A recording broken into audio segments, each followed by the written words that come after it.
নাসিরউদ্দিন কমিশনের পথ চলা শুরু, সাহস অভিজ্ঞতা দিয়ে মোকাবেলা করতে চান চ্যালেঞ্জ। সুষ্ঠু ভোট আয়োজনে সব রাজনৈতিক দলের সহযোগিতা কামনা সিইসি। ইলেকশন রিলেটেড এসেনশিয়াল রিফর্মগুলো হলে তারপরে না হবে। ইলেকশন 15-16 বছর ধরে বলে আসতেছেন আমরা ভোটের অধিকার চাই, তাদের ডিমান্ডটাকে আমরা বাস্তবায়নে সহযোগিতা করব।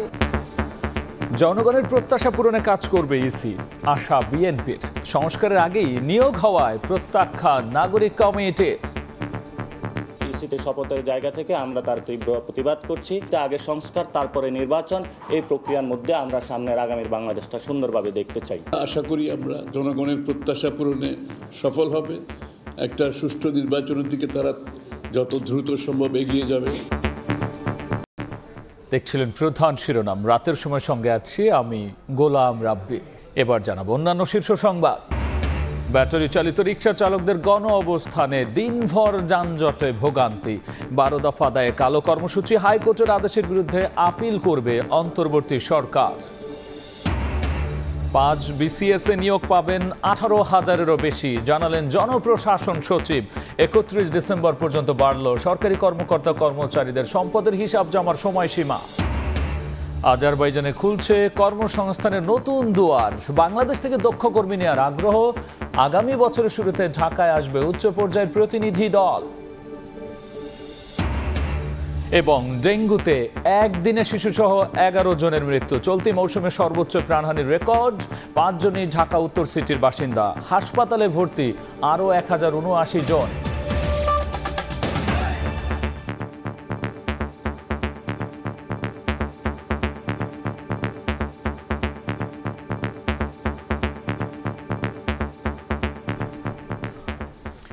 যাত্রা শুরু হলো নাসিরউদ্দিন কমিশনের। শপথ নিয়েই দায়িত্বে যোগ দিলেন নতুন সিইসি সহ 5 নির্বাচন কমিশনার। সংবাদ সম্মেলনে প্রধান নির্বাচন কমিশনার বলেছেন, জাতির প্রত্যাশা পূরণে চ্যালেঞ্জ মোকাবেলার সাহস আর অভিজ্ঞতা নিয়েই কাজ করবে নতুন কমিশন। একই সঙ্গে সুষ্ঠু নির্বাচন আয়োজনের প্রতিশ্রুতি দিয়ে চাইলেন রাজনৈতিক দলগুলোর সহযোগিতাও। আর এর আগে সুপ্রিম কোর্টের জাজেস লাউঞ্জে নবনিযুক্ত নির্বাচন কমিশনারদের শপথ পড়িয়েছেন প্রধান বিচারপতি। শপথ নিয়েই নির্বাচন ভবনে নতুন সিইসি এএমএম নাসিরউদ্দিন সহ 5 কমিশনার। এ সময় তাদের ফুল দিয়ে শুভেচ্ছা জানান নির্বাচন কমিশনের কর্মকর্তারা। নিজেদের মধ্যে সংক্ষিপ্ত পরিচিতি পর্ব আর আলোচনা শেষে আনুষ্ঠানিকভাবে গণমাধ্যমের সামনে আসেন সিইসির নেতৃত্বে 4 কমিশনার। সিইসি বলেন, ক্রান্তিকালে জাতির এই গুরুত্বপূর্ণ দায়িত্ব পালনে চ্যালেঞ্জ মোকাবেলার সাহস ও অভিজ্ঞতা নিয়েই কাজ করবে নতুন কমিশন। চ্যালেঞ্জ মোকাবেলার যে একটা সাহস এবং অভিজ্ঞতা, আমি সেটার জন্যই এই কথাটা বলছি, নাহলে আর কোনো ক্রেডিট নেওয়ার জন্য না। অনেক কঠিন কাজ জীবনে করতে হয়েছে, আল্লাহর রহমতে ব্যর্থ হয়ে নেই। মানুষের যে আগ্রহ যেটা নষ্ট হয়ে গেছে ভোটের প্রতি, সেটাকে পুনরায় রেস্টোর করা, এইখানে তো আপনাদের ভূমিকা লাগবে। এবং আমরা যে খাস নিয়তে কাজ করতেছি, এটা মানুষকে জানানোটা আপনাদের দায়িত্বের মধ্যে পড়বে। এ সময় সাংবাদিকদের প্রশ্নে আসে ত্রয়োদশ নির্বাচন প্রসঙ্গ।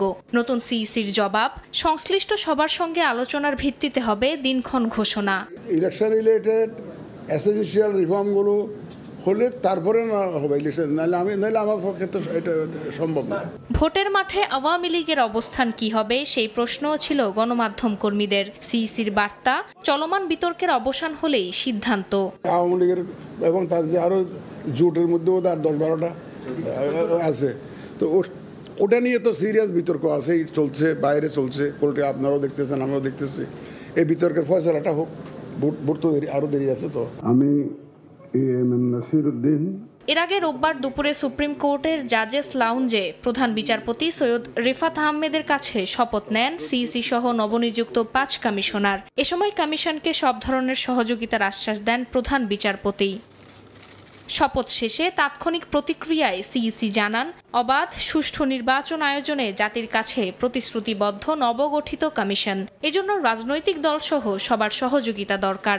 রাজনৈতিক দলগুলো যারা ইলেকশন করবেন, তারা 15-16 বছর ধরে বলে আসতেছেন আমরা ভোটের অধিকার চাই, আমরা অবাধে ভোট দিতে চাই। সুতরাং তাদেরকে আমরা সাথে পাবো এবং তাদের ডিমান্ডটাকে আমরা বাস্তবায়নে সহযোগিতা করব। নাসিরউদ্দিন কমিশনের অধীনেই হবে ত্রয়োদশ জাতীয় সংসদ নির্বাচন। নতুন এই কমিশনের ওপর এখন পর্যন্ত আস্থা রাখছে দেশের অধিকাংশ রাজনৈতিক দল। ফারজানা আক্তার, সময় সংবাদ, ঢাকা। নতুন নির্বাচন কমিশনকে স্বাগত জানিয়ে বিএনপির স্থায়ী কমিটির সদস্য আমির খসরু মাহমুদ চৌধুরী বলেছেন, জনগণের প্রত্যাশা পূরণে কাজ করবে নতুন ইসি। বিকেলে তুরস্কের রাষ্ট্রদূত রামিস সেনের সঙ্গে বৈঠক শেষে গণমাধ্যম কর্মীদের সঙ্গে আলাপকালে একথা বলেছেন আমির খসরু। তিনি বলেছেন, বাংলাদেশে একটি সুষ্ঠু নির্বাচনের অপেক্ষা করছেন দেশি বিদেশি স্টেক হোল্ডাররা। এদিনের বৈঠকে চিকিৎসা, পর্যটন, ব্যবসা বাণিজ্য খাতে অগ্রগতি নিয়ে আলোচনা হয়েছে বলেও জানান তিনি। এছাড়াও আন্তর্জাতিকভাবে রোহিঙ্গা সমস্যা সমাধানে তুরস্ক কাজ করতে চায় বলেও জানান বিএনপির এই নেতা। স্টেক হোল্ডাররা সবাই অপেক্ষা করছে ডেমোক্রেটিক অর্ডারে বাংলাদেশ কবে যাবে। আজকের শপথ নেওয়ার পরিপ্রেক্ষিতে নিশ্চয়ই একটা ভালো স্টেপ, ভালো মেসেজ যাবে। আশা করি আমরা জনগণের প্রত্যাশা পূরণে সফল হবে। একটা সুষ্ঠু নির্বাচনের দিকে তারা যত দ্রুত সম্ভব এগিয়ে যাবে। আন্তর্জাতিকভাবে রোহিঙ্গা প্রবলেম সলভ করার জন্য তার কি বাংলাদেশ আমরা সবাই একসাথে কাজ করার জন্য আগামী দিনে এটা একটা চিন্তা আছে। এটা আশা করি আগামী দিনে আমরা করতে পারব। সংস্কার কমিশনের প্রস্তাবের আগেই আওয়ামী লীগের আইনে ইসি গঠন করে ছাত্র জনতার অভ্যুত্থানকে কলঙ্কিত করেছে অন্তর্বর্তী সরকার। এমন অভিযোগ তুলে নতুন কমিশন প্রত্যাখ্যান করেছে জাতীয় নাগরিক কমিটি। অভ্যুত্থানের আদর্শের বাইরে কিছু করার চেষ্টা হলে জনগণকে সঙ্গে নিয়ে প্রতিহতের হুঁশিয়ারি দিয়েছেন সংগঠনটির আহ্বায়ক নাসিরউদ্দিন পাটোয়ারি। বিকেলে রাজধানীর বাংলা মোটরের সংবাদ সম্মেলনে এই মন্তব্য করেছেন কমিটির নেতারা। 2022 সালে ফ্যাসিস্ট আওয়ামী লীগ সরকার যে আইনের অধীনে ব্যালট বাক্স ডাকাতি করে জনগণের ভোটাধিকার হরণ করেছিল, সেই একই আইনের অধীনে অন্তর্বর্তীকালীন সরকার নির্বাচন কমিশন গঠন করেছে। আমরা জাতীয় নাগরিক কমিটির পক্ষ থেকে সরকারের এমন সিদ্ধান্তে বিস্মিত হয়েছি এবং তাদের এমন পদক্ষেপের তীব্র নিন্দা ও কঠোর প্রতিবাদ জানাচ্ছি। এই পচাগলা যে ইলেকশন কমিশন রয়েছে এবং তার যে কায়দা কানুন রয়েছে, সেই জায়গা থেকে এটাকে যদি সঠিকভাবে পুনর্বিন্যাস না করে আগামী কোনো ইলেকশন হয়, সেই ইলেকশনে এই শহীদদের সাথে বেইমানি হবে। অতীতের কমিশনগুলো কলঙ্কজনক নির্বাচন আয়োজন করে তারা শপথ ভঙ্গ ও সংবিধান বিরোধী কাজ করেছেন বলে মন্তব্য করেছেন নির্বাচন সংস্কার কমিশনের প্রধান বদিউল আলম মজুমদার। দুপুরে নির্বাচন ভবনে বুদ্ধিজীবী, শিক্ষক ও নাগরিক সমাজের প্রতিনিধিদের সঙ্গে বৈঠক শেষে বদিউল আলম বলেছেন, বৈঠকে সাবেক ইসির বিচারের কথাও উঠে এসেছে। এছাড়াও বৈঠকে উঠে এসেছে নির্বাচনকালীন তত্ত্বাবধায়ক সরকারের প্রয়োজনীয়তা, যে কোনো সিদ্ধান্ত গ্রহণের ক্ষেত্রে ইসির স্বাধীনতা নিশ্চিত করা, না ভোট চালু করার প্রয়োজনীয়তা। এ সময় অংশীজনরা জানান, রাজনৈতিক দলগুলোর মধ্যে গণতন্ত্র প্রতিষ্ঠা না হলে দেশেও গণতন্ত্র প্রতিষ্ঠিত হবে না। নারীর জন্য সরাসরি আসন রাখা ও নির্বাচন কমিশনের আইন পরিবর্তনের প্রয়োজনীয়তার বিষয়ে আলোচনা করেন বক্তারা। এ সময় স্থানীয় সরকার ব্যবস্থা বিকেন্দ্রীকরণ করার পরামর্শ দেওয়া হয়। ইলেকশন কমিশনের যে স্বাধীনতা, স্বাধীন সত্তা, সেটা সম্পর্কে আমি বলেছি এবং নির্বাচনে আইসিটি ব্যবহার এই বিষয়ে কথা বলেছি। দুই কক্ষ বিশিষ্ট যদি আইনসভা হয় তাহলে ও দায়বদ্ধতার জায়গাটা বেশি, পরিসরটা আরো বড় হবে। আমি তাদেরকে প্রস্তাবনা দিলাম যে আপনাদের মধ্যে একটা বিচারের একটা ব্যবস্থা যদি রাখা যায়, যে তারাই এই নির্বাচন কমিশনে এটা বিচার করবে। অতীতের নির্বাচন কমিশনগুলো যে কলঙ্কজনক নির্বাচন করেছে, পাতানো নির্বাচন করেছে, তো তারা এটা করার মাধ্যমে তারা শপথ ভঙ্গ করেছে, তারা সংবিধান লঙ্ঘন করেছে এবং এর তাদেরকে বিচারের আওতায় আনা কথা প্রায় সবাই বলেছে। ব্যাটারি চালিত যানবাহন বন্ধে হাইকোর্টের আদেশ প্রত্যাহার। রুট পারমিট সহ 12 দফা দাবিতে আজও গণ অবস্থান কর্মসূচি পালন করেছে রিক্সা, ভ্যান, ইজি বাইক শ্রমিক ইউনিয়ন। জাতীয় প্রেস ক্লাব এলাকা ছাড়াও মোহাম্মদপুর যাত্রাবাড়িতে সড়ক অবরোধ করে বিক্ষোভ করেন অটো চালকরা। কালকের মধ্যে ইতিবাচক সিদ্ধান্ত না এলে কর্মসূচি চালিয়ে যাওয়ারও ঘোষণা তাদের। এদিকে গণ অবস্থানের কারণে রাজধানী জুড়ে দেখা দেয় তীব্র যানজট। দ্রুত এর যৌক্তিক সমাধান চান নগরবাসী।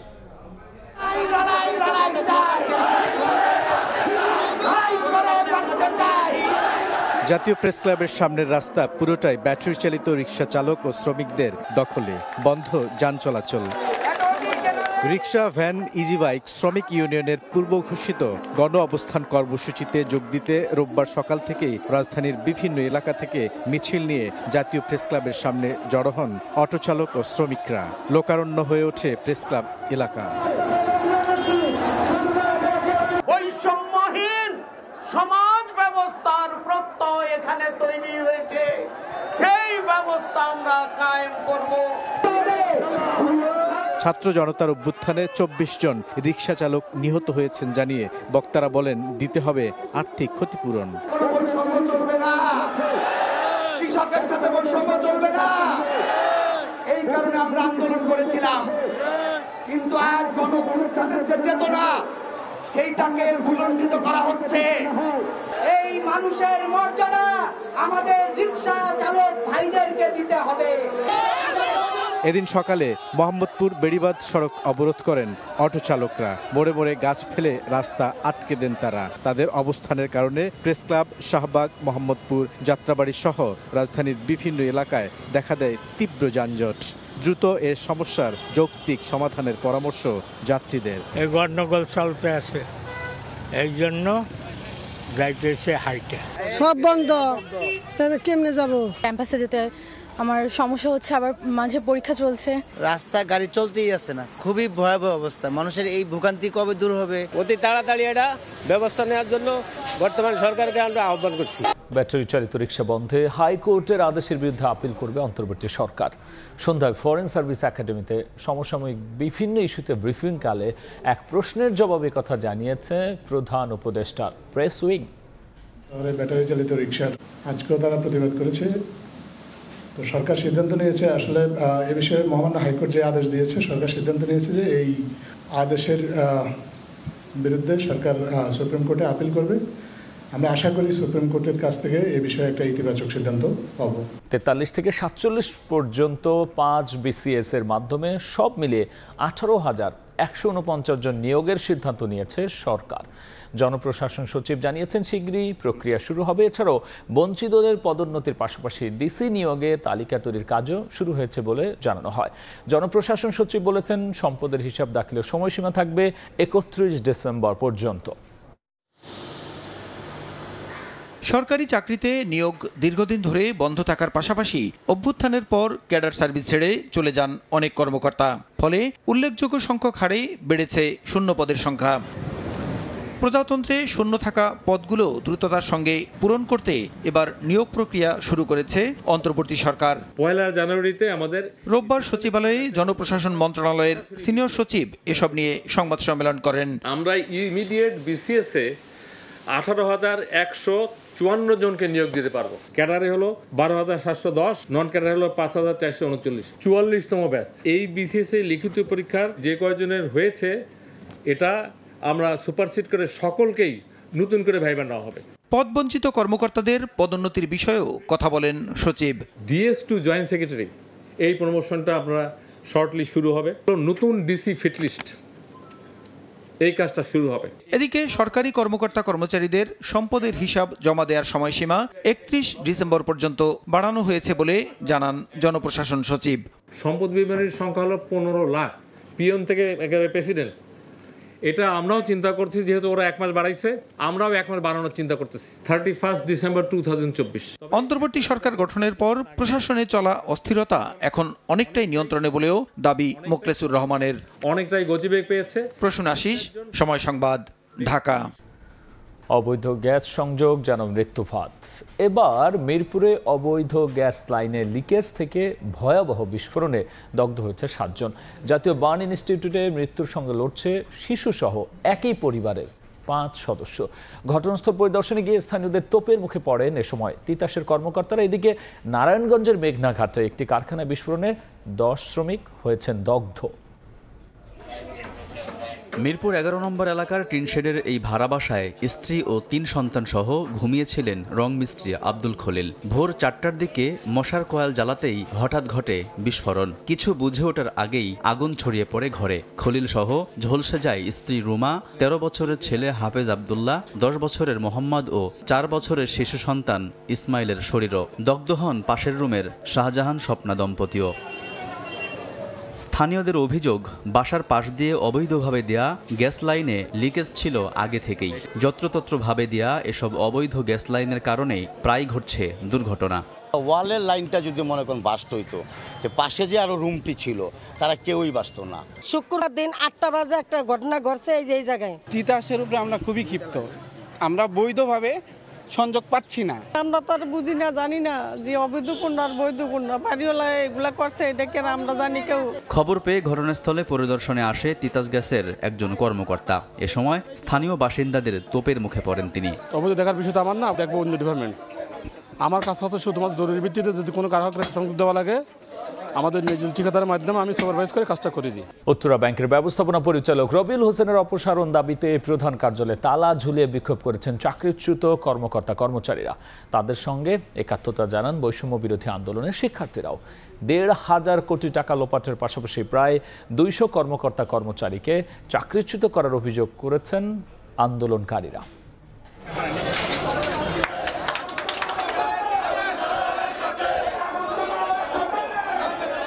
এক দফা এক দাবি, রবিউলের পদত্যাগ, এমন স্লোগান দিয়ে মতিঝিলে উত্তরা ব্যাংকের প্রধান ফটকে রোববার দুপুরে তালা ঝুলিয়ে দেয় বৈষম্য বিরোধী আন্দোলনের শিক্ষার্থীরা।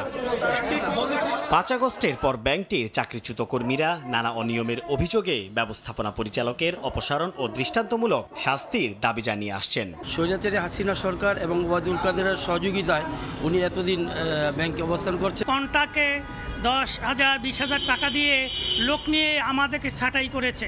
1 থেকে 1,500 কোটি টাকা উনি লোপাট করেছেন ব্যাংকের। আন্দোলনরত কর্মীদের সাথে সংহতি জানাতে এসে বৈষম্য বিরোধী ছাত্র আন্দোলনের শিক্ষার্থীরা বলেন, ফ্যাসিবাদের দোসরদের কোথাও জায়গা হবে না। আওয়ামী লীগের দালাল হয়ে কিভাবে ব্যাংকিং খাতকে ধ্বংস করেছে, কিভাবে জনগণের অর্থকে ধ্বংস করেছে, তাকে পদত্যাগ না করা পর্যন্ত আমরা এই অবরোধ কর্মসূচি, এই ঘেরাও কর্মসূচি আমরা চালিয়ে যাব। তালা ঝুলানো থাকবে। এই রবিউল হোসেনকে প্রটোকল দিচ্ছে, তাকে ভাড়া দিচ্ছে, টাকার বিনিময়ে তাকে স্থান দিচ্ছে। এটা কিন্তু আমরা বুঝি। একে থামান, এর গলায় লাগাম লাগান। বাংলাদেশ ব্যাংকের তথ্য মতে চলতি বছরের জুন মাস শেষে ব্যাংকটির খেলাপি ঋণের পরিমাণ ছিল 1200 কোটি টাকার বেশি। সাইফুল ইসলাম, সময় সংবাদ, ঢাকা। এবার বাণিজ্যের খবর।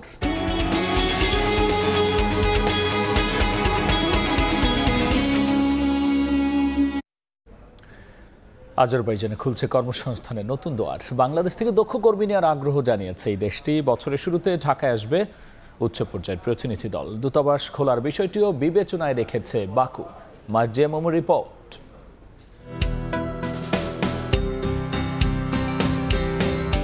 ককেশাস অঞ্চলের বৃহত্তম দেশ আজারবাইজান। খনিজ জ্বালানি সমৃদ্ধ ধনী এই দেশে প্রবাসী বাংলাদেশির সংখ্যা বর্তমানে 1000। সাশ্রয়ী ব্যয়ে উচ্চশিক্ষার জন্য দেশটির রাজধানী বাকুর বিশ্ববিদ্যালয়গুলোতে পদচারণা বাড়ছে বাংলাদেশি শিক্ষার্থীদের। চিপ প্রাইসে ভালো পড়াশোনা করা যায়, এখানের ডিগ্রিটা পুরো ইউরোপে অ্যাকসেপ্টেবল। জ্বালানি বাণিজ্যের পাশাপাশি আজারবাইজানের উল্লেখযোগ্য খাত জাহাজ নির্মাণ শিল্প, যেখানে দক্ষতা দেখিয়ে চলেছে প্রায় 500 বাংলাদেশি কর্মী। 14 নভেম্বর প্রধান উপদেষ্টা ডক্টর মোহাম্মদ ইউনুস এবং দেশটির প্রেসিডেন্ট ইলহাম আলিয়েভের বৈঠকের পর নতুন সম্ভাবনা উকি দিচ্ছে বাংলাদেশি কর্মসংস্থানের ইস্যুতে।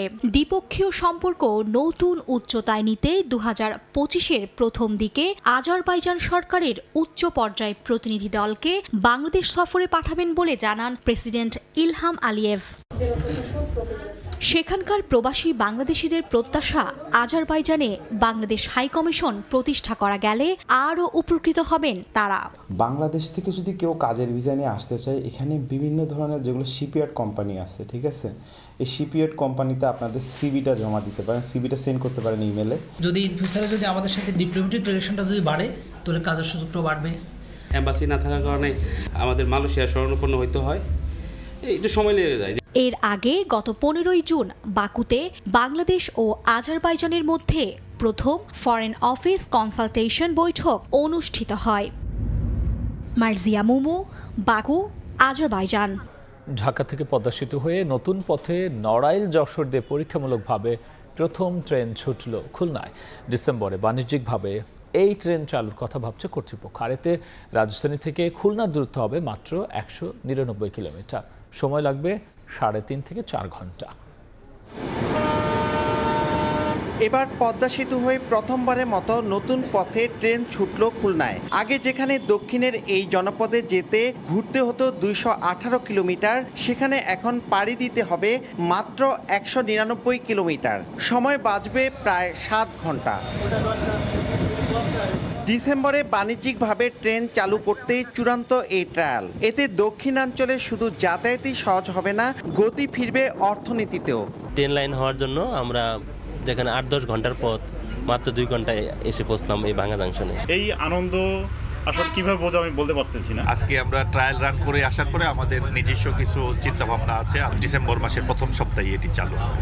সংশ্লিষ্টরা জানান, নেপাল ও ভুটানের সাথে রেল সংযোগ রেখে পায়রা সমুদ্র এবং মোংলা বন্দরকে এই রেলপথে যুক্ত করা গেলে খুলবে সম্ভাবনার নতুন দুয়ার। প্রকল্প পরিচালক জানান, কাজের মোট অগ্রগতি 98.5%। আমাদের এই 6 বছরের যে আমাদের কর্মকাণ্ডের আজকে চূড়ান্ত রূপ নিতে যাচ্ছে। দিনাজপুর আইসিডি এবং নিমতল একটা আইসিডি, এই দুটো পরিকল্পনা আছে যাতে মালামাল পরিবহন হলেও সেটি চট্টগ্রাম পর্যন্ত নিয়ে যাওয়া যায়। 39,246 কোটি 80 লাখ টাকার এই প্রকল্পের প্রায় 221 কোটি টাকা সাশ্রয়ের আশা করছেন সংশ্লিষ্টরা। 82 কিলোমিটার দীর্ঘ ঢাকা ভাঙা অংশ গেল বছরের 10 অক্টোবর উদ্বোধন হয়েছে। আর ঢাকা থেকে খুলনা পর্যন্ত এই পরীক্ষামূলক ট্রেন পৌঁছে যাওয়ায় বাকি 84 কিলোমিটার পথ পুরোপুরি প্রস্তুত এখন। খুলনা থেকে নাসির উদ্দিন উজ্জ্বল, সময় সংবাদ।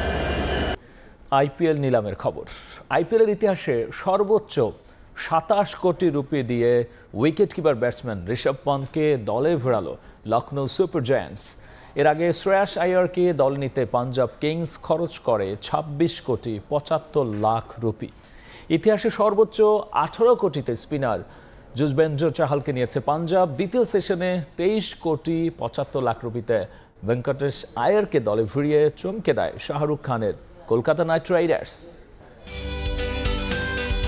পার্থে একের পর এক রেকর্ড গড়ে চলেছে ভারত ক্রিকেট দল। জেদ্দায় না থেকেও রেকর্ড ভাঙা গড়ায় মেতে উঠেছেন ভারতীয় ক্রিকেটাররা। মক অকশনে ঋষভ পন্থের দাম উঠেছিল 33 কোটি রুপি। ধারণা করা হচ্ছিল মূল নিলামেও এই উইকেট কিপার ব্যাটসম্যানকে দলে নিতে উঠে পড়ে লাগবে ফ্র্যাঞ্চাইজিগুলো। হয়েছেও তাই। জেদ্দার আবাদি আল জোহার এরেনায় নিলামের প্রথম 1 ঘন্টাতেই ছিল সব আকর্ষণ। মাঠের লড়াইয়ে নামার আগেই খেলোয়াড় দলে ভেড়াতে যুদ্ধে অবতীর্ণ হয় সব ফ্র্যাঞ্চাইজি। প্রথম সেটেই নাম ওঠে শ্রেয়াস আইয়ারের। গেলবার কলকাতা নাইট রাইডার্সকে শিরোপা জেতানোর সঙ্গে 14 ম্যাচে 146 স্ট্রাইক রেটে করেছিলেন 351 রান। এই ক্রিকেটারকে দলে নিতে তুমুল লড়াই চলে পাঞ্জাব কিংস ও দিল্লি ক্যাপিটালসের মধ্যে। শেষ পর্যন্ত আইপিএলের আগের সব রেকর্ড চূর্ণ করে 26 কোটি 75 লাখ রুপিতে তাকে দলে নেয় পাঞ্জাব কিংস। তবে সেই রেকর্ড টিকেছে মোটে 20 মিনিট। এরপর হয় কোটি সমর্থকের অপেক্ষার অবসান। মার্কি ক্রিকেটারদের প্রথম সেটের শেষ নাম ছিল ঋষভ পন্থের, যেখানে রয়্যাল চ্যালেঞ্জার্স বেঙ্গালুরুর সঙ্গে লড়াইয়ে অবতীর্ণ হয় লখনৌ সুপার জায়ান্টস। একটা পর্যায়ে আরসিবি বের হয়ে গেলেও লখনৌর সঙ্গে বিডিং ওয়ার চালিয়ে যায় সানরাইজার্স হায়দ্রাবাদ। 20 কোটি 75 লাখ রুপি দাম ওঠে পন্থের। সে সময় দিল্লি ক্যাপিটালসের সামনে সুযোগ আসে রাইট টু ম্যাচ করে এই ক্রিকেটারকে দলে ভেড়ানোর। পন্থের দাম 1 লাফে 27 কোটি রুপিতে তুলে দেয় লখনৌ সুপার জায়ান্টস, যে মূল্যে তাকে নিতে রাজি হয়নি দিল্লি। ফলে রেকর্ড অর্থে মারকুটে এই ব্যাটসম্যানকে দলে নেয় লখনৌ। গেলবার আইপিএল নিলামের সব আলো কেড়ে নিয়েছিলেন 2 অজি মিচেল স্টার্ক ও প্যাট কামিন্স। এবার দিল্লিতে খেলা সাবেক 2 সতীর্থ আইপিএল ইতিহাসের সবচেয়ে দামি খেলোয়াড়ের তকমা নিজেদের করে নিয়েছেন। সাজিদ মুস্তাহিদ, সময় সংবাদ।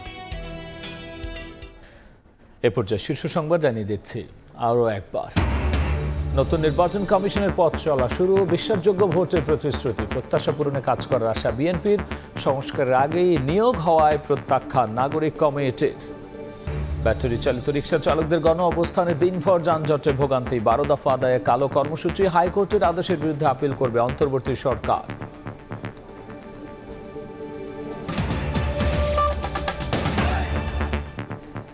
এই ছিল রাতের সময়। সঙ্গেই থাকুন সময়।